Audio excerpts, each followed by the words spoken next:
কল্যাণ বন্দ্যোপাধ্যায় এই মুহূর্তে রয়েছেন আমাদের সঙ্গে। কল্যাণদা, জানতে চাইবো আজকে আপনি যে এই কেসটা থেকে সরে দাঁড়ালেন, কি কারণ?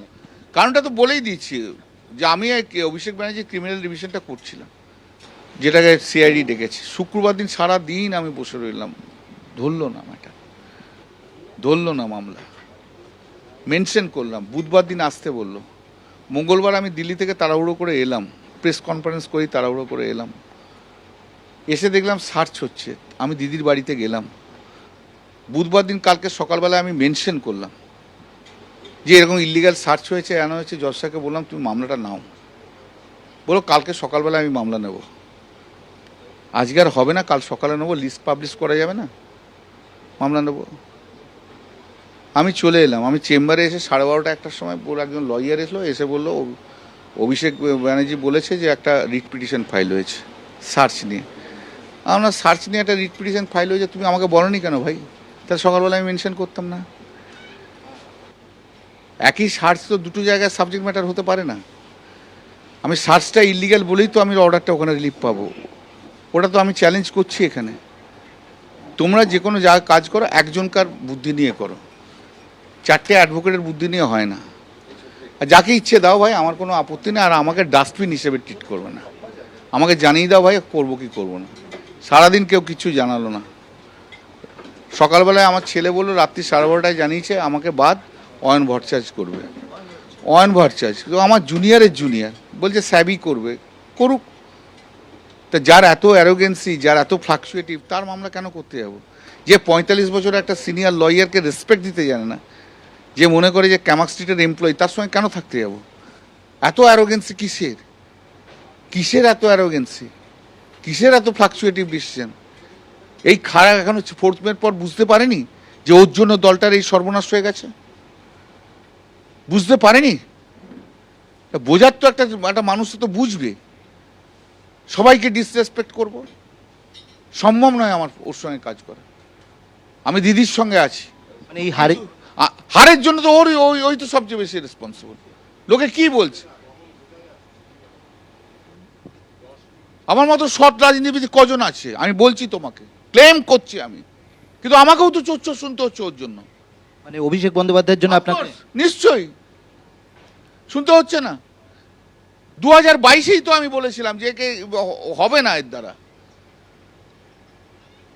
দল থাকবে না, পুরনো ইয়ে বার করো, দেখো।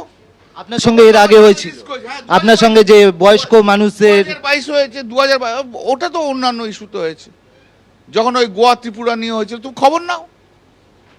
ডায়মন্ড হারবার মডেল নিয়ে বলেছিল, এই তো ডায়মন্ড হারবার মডেল আজকে শেষ করে দিয়ে গেল পশ্চিমবাংলা। এই ডায়মন্ড হারবার মডেল নিয়েই তো কথা বলেছিলাম 2022, আমি একা। আপনি থাকবেন এই অভিষেক বন্দ্যোপাধ্যায় দলে? দিদি, এটা দিদির ওপর নির্ভর করছে। দিদি যদি মনে করে যে অভিষেক ছাড়া চলবে না, আমি খুব দুঃখিত যে আমাকে ছেড়ে চলে যেতে হবে, কিন্তু দিদি যদি মনে করে যে অভিষেক বাদ দিয়ে চলবে, তাহলে আমি আছি। বাদ দিয়ে মানে পদ থেকে বাদ না দল থেকে? বাদ দিতে হবে, অ্যাজ এ নর্মাল একজন থাকবে, কিন্তু সেদিন তো ফিডার কিছু থাকবে না, তবে আমি রয়েছি, নাহলে নেই। সেদিন তো অভিবাদন জানাতে বললেন সবাই। সেটা তো অন্য কথা, আমি দিদি কি বলেছে দিদির সম্বন্ধে আমি কোনো কথা বলবো না, কিন্তু Didi has to take a final call on this matter. দেখো ভাই, সত্যি কথা, অভিষেক ব্যানার্জি দিদির ব্লাড রিলেশন, ভাইপো, কিন্তু 40 বছর আমরা দিদির জন্য খেটেছি, আমাদের সঙ্গে ব্লাড রিলেশন নয়। কিন্তু দিদিকে আজকে বুঝে নিতে হবে, এই রাজনীতিতে অভিষেককেই ব্লাড রিলেশনের লোককে দরকার, না আমার মতো লোকেদের দরকার আছে। একেবারে বিস্ফোরক মন্তব্য করলেন কল্যাণ বন্দ্যোপাধ্যায়। তিনি স্পষ্টতই বলছেন যে অভিষেক বন্দ্যোপাধ্যায়ের সঙ্গে কাজ করা সম্ভব নয়।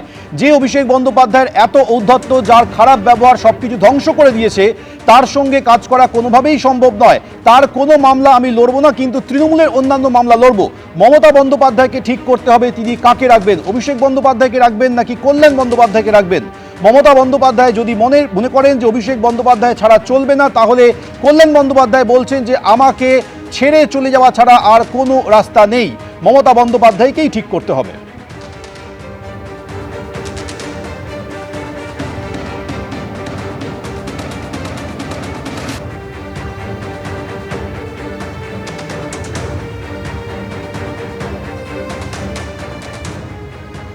জজ সাহেব আমাকে বললো বুধবার দিন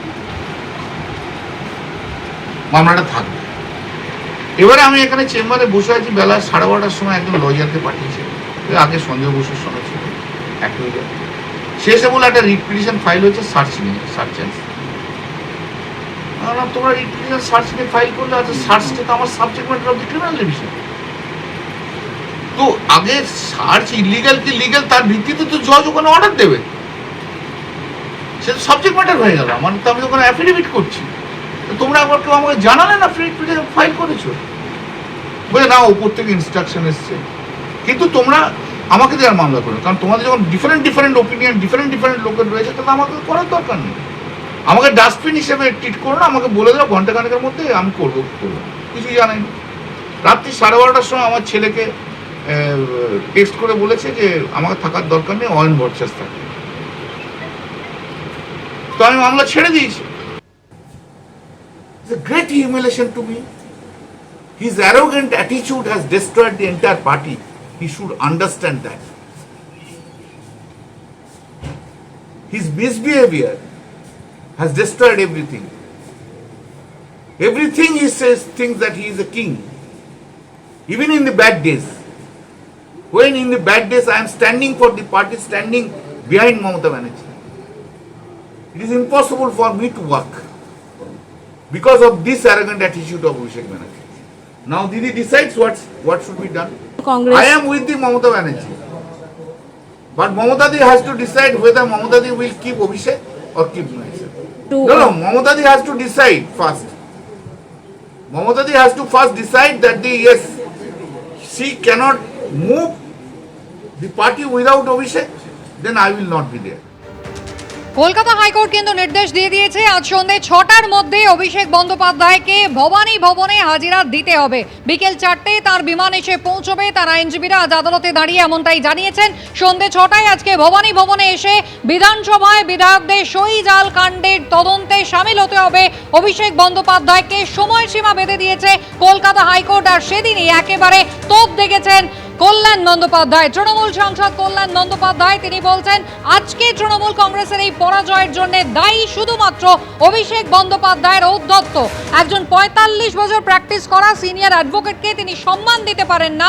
জুনিয়রকে দিয়ে ইতিমধ্যেই পিটিশন দাখিল করিয়েছেন কল্যাণ বন্দ্যোপাধ্যায়, কিছুই জানতে পারেননি। তিনি বলছেন মমতা বন্দ্যোপাধ্যায়কে এবার সিদ্ধান্ত নিতে হবে, কে থাকবেন, অভিষেক বন্দ্যোপাধ্যায় নাকি কল্যাণ বন্দ্যোপাধ্যায়। প্রবীণ আইনজীবী তিনি দাবি করছেন 2022 সালেও তিনি সরব হয়েছিলেন, কিন্তু সেদিনও তার কথা কেউ শোনেনি। আজকে যারা বিদ্রোহী হয়েছেন সেদিনের সেই তৃণমূল সাংসদরা, তারা সেদিন চুপ করেছিলেন। কল্যাণ বন্দ্যোপাধ্যায় তিনি বলছেন আজকের এই তৃণমূল কংগ্রেসের পরাজয়ের জন্য দায়ী শুধুমাত্র অভিষেক বন্দ্যোপাধ্যায়ের ঔদ্ধত্য। এবিপি আনন্দ, এগিয়ে থাকে, এগিয়ে রাখে।